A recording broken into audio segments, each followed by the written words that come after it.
आज मेरी शादी की पहली सालगिरह है। सुबह से मुस्कुराहट होठों पर आ रही है। क्या खास किया होगा निखिल ने? डिनर प्लान किया होगा या शॉपिंग या कोई गिफ्ट देंगे? सोचकर बड़ी सी मुस्कुराहट सबों के चेहरे पर आ गई। सहायिका के साथ मिलकर फटाफट सारा काम निपटाया। उसके जाते ही चेंज किया और तैयार होकर पार्लर चली गई। लौटकर घर आई, अपने खिले खिले चेहरे को देखकर खुद ही मुग्ध हो गई। टाइम देखा, कुछ देर की नींद निकाली जा सकती है, सोचकर आराम से सो गई। एक शानदार नींद लेकर उठी। नाश्ते के लिए पास्ता की तैयारी सुबह ही कर ली थी। पास्ता उबलने के लिए गैस पर रखे ही थे कि डोरबेल बज उठी। दरवाजे के होल से देखा तो निखिल खड़े थे। फटाफट दरवाजा खोला। उसका खिला चेहरा देखकर निखिल की आंखें शरारत से चमकने लगी। सबो हंसते हुए बोली, ज्यादा रोमांटिक होने की जरूरत नहीं। पहले मुझे आज का प्रोग्राम बताओ। बताता हूँ। पहले कुछ पेट पूजा तो करा दो यार। सब तैयार है, 2 मिनट में लाती हूँ।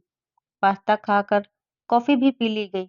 सब वो इंतजार में कि अब निखिल कुछ बोलेगा, पर वो आराम से टीवी देखने में व्यस्त था, क्योंकि निखिल सबो को थोड़ा परेशान करना चाहता था।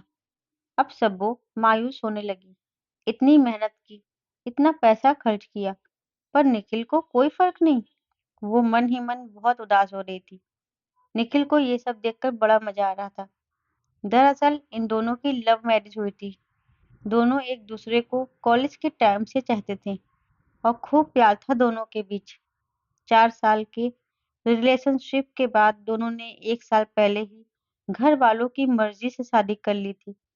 निखिल सब्बो को शुरू से ही खूब परेशान करता।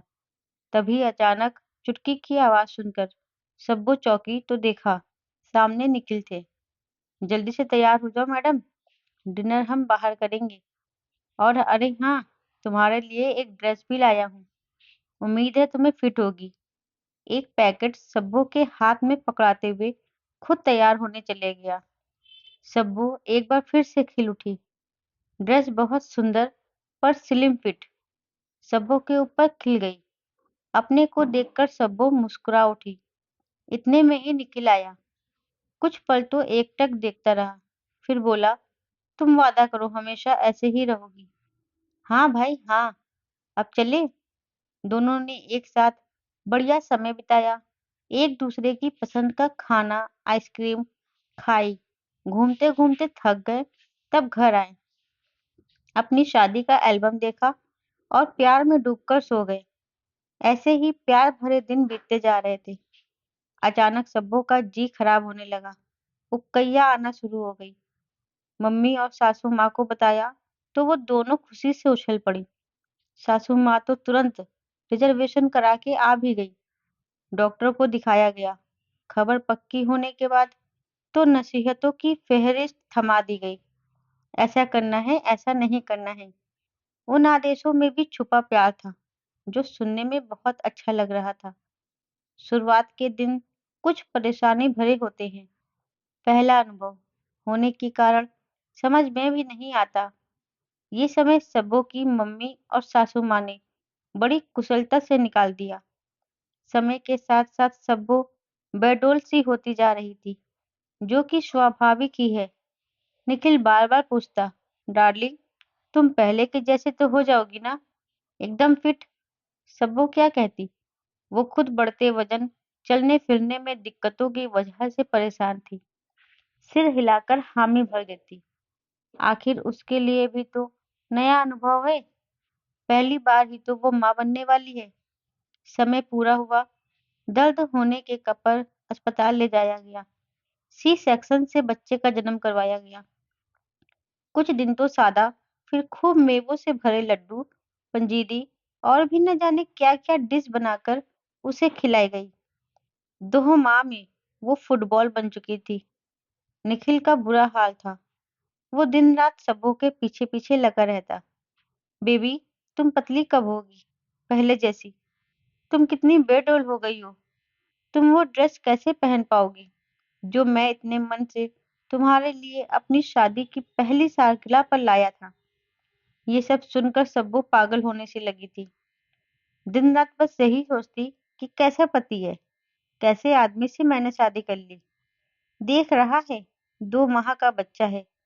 मेरा 15 किलो वजन बढ़ गया था।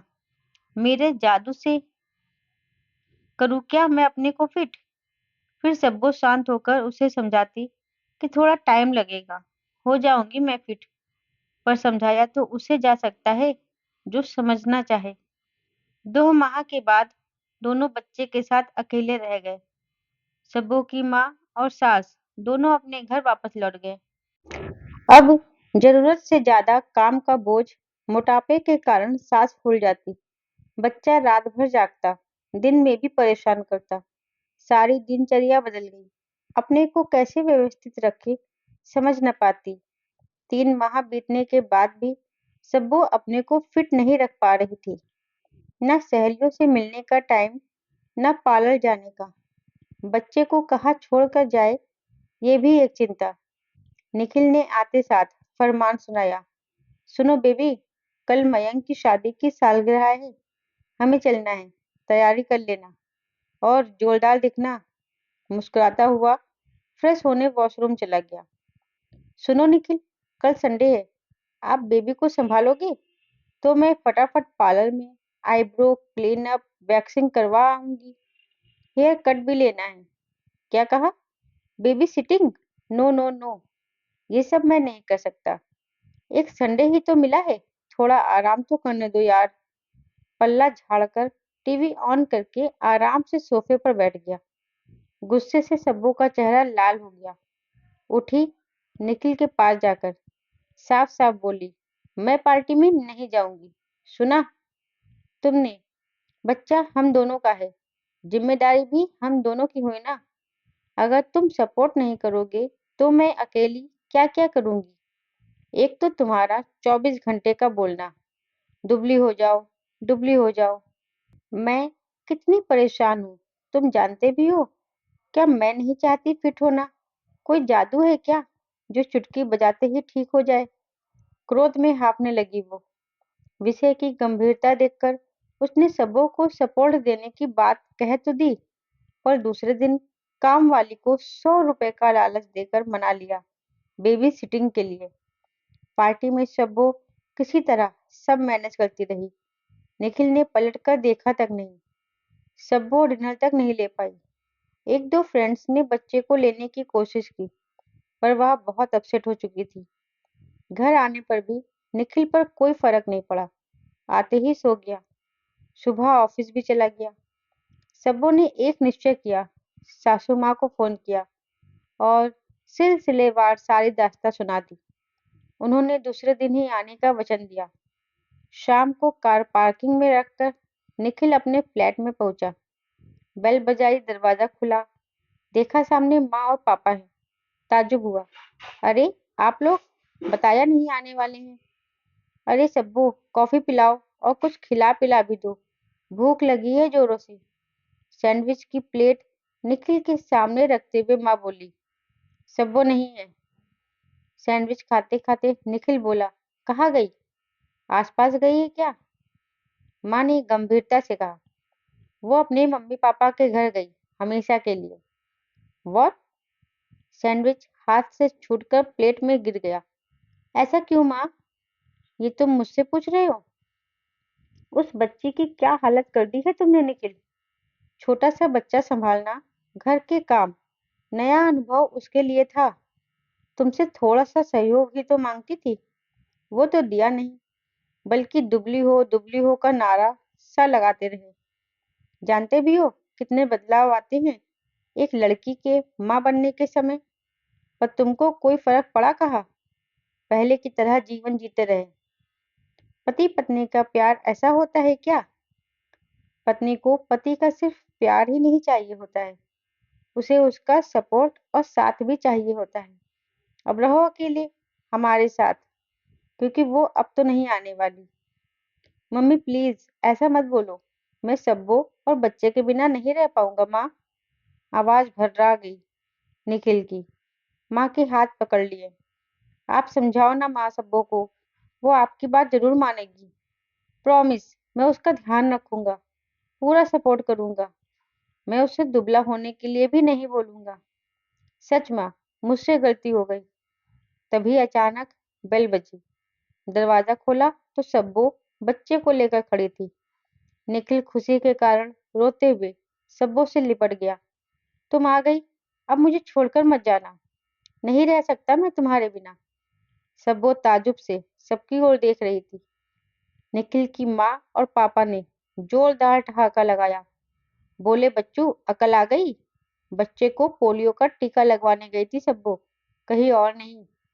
बच्चे की जिम्मेदारी दोनों की है बेटा, किसी एक की नहीं। तुम दोनों गाड़ी के दो पहिए हो, तुम बराबरी से चलना होगा, न वरना बैलेंस बिगड़ जाएगा। और अगर बैलेंस बिगड़ा तो ये गृहस्थी भी बिखर जाएगी। कान पकड़ता हूं मैं, ऐसी गलती कभी नहीं करूंगा। इस बार माफ कर दो आप सभी। सबों ने बेटे को निखिल की गोद में दिया और मुस्कुराते हुए किचन में चली गई कुछ मीठा बनाने को, क्योंकि आज मिठास भरे रिश्ते की नई शुरुआत जो हुई थी। बच्चा किसी एक की जिम्मेदारी नहीं होता, और बच्चे के बाद एक लड़की की जिंदगी में बहुत बदलाव आते हैं। उसे हर पति को समझना चाहिए और अपनी पत्नी का पूरा पूरा सहयोग करना चाहिए। दोस्तों, हमारी आज की ये कहानी कैसी लगी, मुझे कमेंट बॉक्स में जरूर बताइएगा। और आगे ऐसी कहानी सुनने के लिए मेरे चैनल को सब्सक्राइब जरूर कीजिएगा। धन्यवाद।